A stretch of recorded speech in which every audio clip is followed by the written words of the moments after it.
This is what being born in a third world country taught me.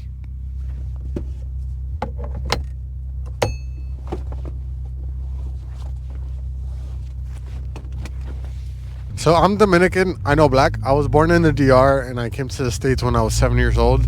And I've lived here ever since. I've spent more time in New Jersey than I have in DR, in this cold ass climate. The main thing I learned is that I don't like the cold. And one day I'll make it out of this state. But for now we gotta keep it here with the family. And recently, last month in December, I went to visit. I stayed with my parents. And it made me realize that I don't want to live in a third world country. Like, America is lit because of all the opportunity here. You go over there and there really is little to no opportunity to make it. And also the culture is different.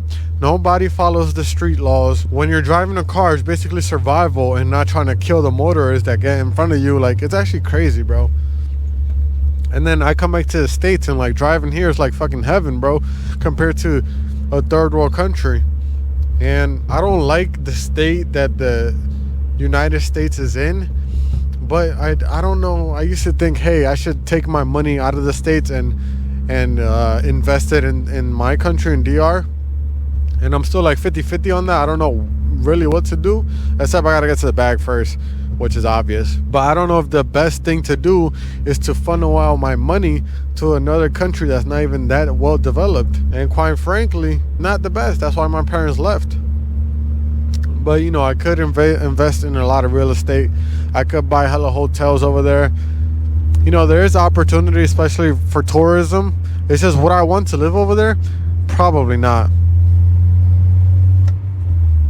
Maybe funneling my money to real estate over there, maybe that'd be wise. Because my thinking behind it is that the Dominican Republic is always going to be around. No matter if the United States is not the biggest superpower anymore, the Dominican Republic will always be a tourism spot. And it'll be good just for, you know, hopefully you guys understand what I'm trying to say, or I'm trying to hint at. But yeah, that's one of the biggest things I've learned, that I don't want to live there. I don't mind investing money over there, but I don't know if I want to live there. That's the main thing. Bro, I just went on 3 wheels right there. My car is so fucking low. It's a winter wonderland out here. But you know, we gotta get the thumbnail, obviously. The thumbnails with the car outside just perform better. Guys, I found out yesterday that my first ever girlfriend had a kid. Shorty had a kid, bro. This is crazy. Like, motherfuckers are getting old, bro. I'm 24. My boy Zume just turned 24 today. Niggas is getting old. And people about to start having kids and shit. It's crazy, bro. It's a crazy lifestyle. And yesterday and today, I did 2 streams. And frankly, that shit was fun as fuck. Because I was just doing things I regularly do. Like, I regularly clip my videos, I regularly edit videos, and I regularly play Arc Raiders. Man, I was playing Arc Raider with the boys. That shit is so fucking... It's such a good game, bro. It is such a good game. And tomorrow is Monday, so we're back to the grind. We got appointments lined up. And you know how it is. We got to get to the bag. Got to get new clients. Got to fund old clients. And that's the way it is.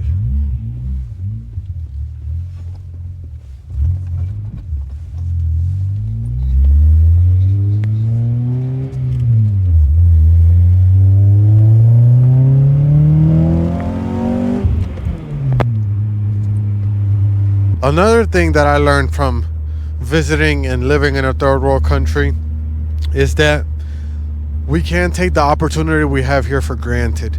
A lot of people are born in the States and they don't understand how good you have it.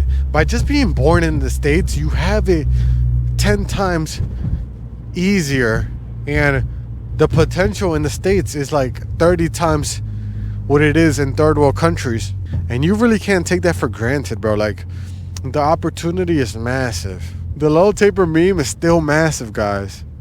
Ninja is still milking it, bro. It's still massive. So take advantage of the opportunity you have here. Like, I'm growing a business. and the opportunity is just is a blessing. Also, let's go back to the culture thing. Like the culture in DR is so much like different than the culture here. Like people, like Dominicans are just generally slimy, bro. Like they'll do some slimy shit just because. And I don't know if that's like the poverty mindset, but people do some slimy shit for no reason, bro. Either for money or whatever it is. Like this is kind of random, but my parents, they got a rental, right? The rental had bald ass tires, bro. Bald ass tires, bro. My parents are driving around in that. I get it, it's a third world country. But it's like if you're running a rental business, this is something you should prioritize.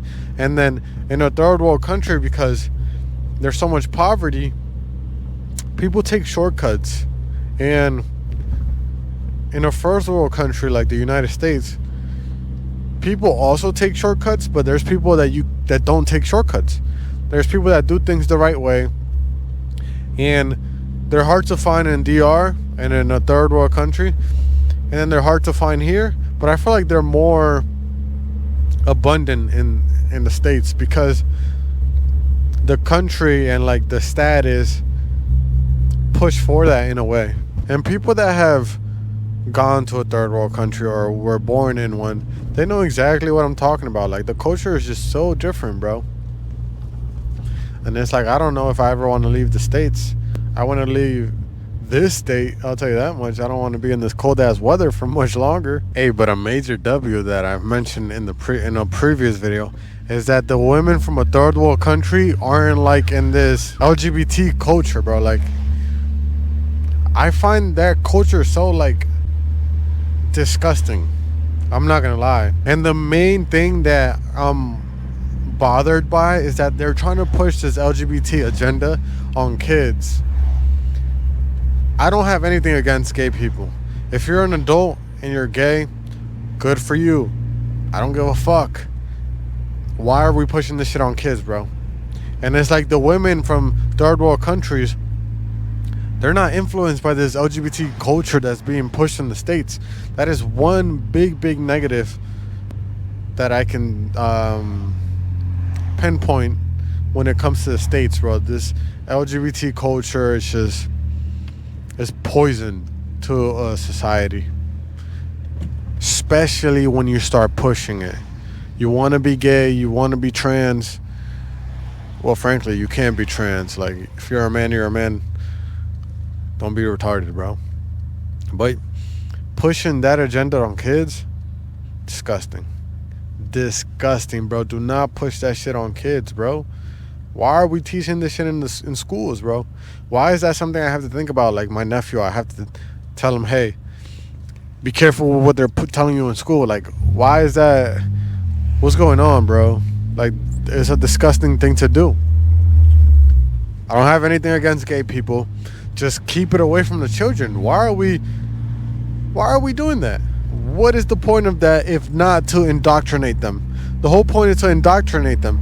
The culture can't stay alive without children.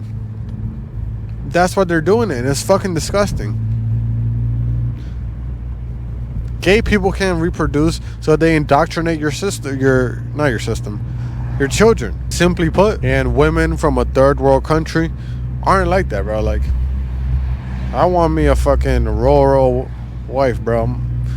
That's what I need, bro. I can't be arguing with a shorty about LGBT culture. Like, shut the fuck up, man. But if you're watching this and you're in the States, take advantage of the opportunity you have at hand. That's what you got to do, bro. Can't take it for granted. You cannot take this for granted. Thank you for watching this video, and I'll catch you on the next one.